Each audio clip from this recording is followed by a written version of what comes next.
Hey everyone, welcome to Devitos Gaming. We are back today with another Star Wars Legion unit expansion. Today we are taking a look at the T-47 Airspeeder. So this is going to be another really cool addition to the battlefield. Not quite as big of a model as the AT-ST, but he is going to be a pretty impressive model on the battlefield. So we'll jump on in here.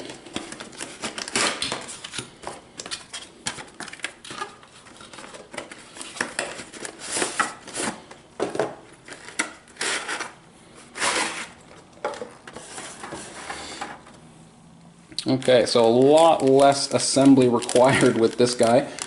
He does more or less come as one big unit here.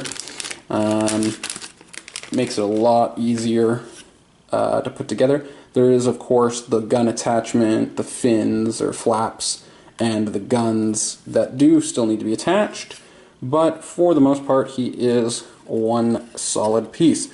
So he is, again, fairly large in comparison to the scale of the regular miniatures, but of course not nearly as big as the AT-ST.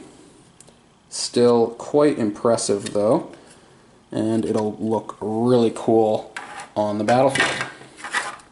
Here are the assembly instructions.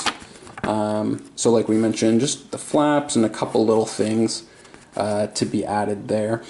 And the two different weapon options, which unlike the AT-ST, you will actually have to make that choice as there's only the one slot for a weapon attachment.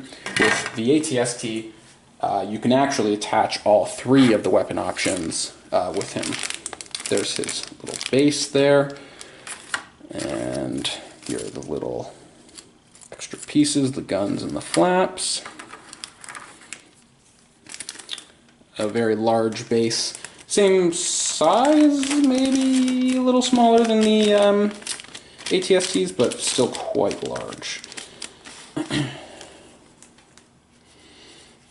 So here we are again, has the vehicle damage tokens, the activation token, wound tokens, the dodge and the aim token. Everything you need to play him. And here is his card. So similar to the AT-ST, he has armor and arsenal 2. He does come with cover 1, which makes sense as he does have the compulsory move, just like the speeder bikes. Immune to blast and melee, that makes sense. He's flying in the air. Wow, very powerful attack here. 1 to 3 dice, 3 reds, 3 blacks. That's very powerful. Only 7 health, so not nearly as strong as the AT-ST, but he is less points. Not by a ton, but of course better at different things than the AT-ST. Here are the attachment cards that come with it. So again, there are his two different weapon attachment options, the ground buzzer and the power harpoon. So the interesting thing about these guys is they are both fixed rear, which makes sense as the weapon attaches at the back facing backwards. So that means you can only fire it out of your rear arc, but that also gives him a bit of an advantage because he can fire in both directions.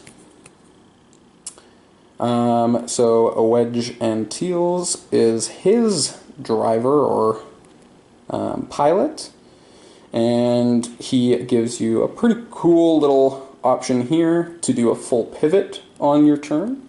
It is inexhaustible though, so you would have to use a recover action to have that usable again. And there's the comm jammer and long range comlink as per usual. Thank you very much for joining us. You can check out our other Legion unboxing videos on our channel or our website. Make sure to visit devitosgaming.com. We'll see you next time.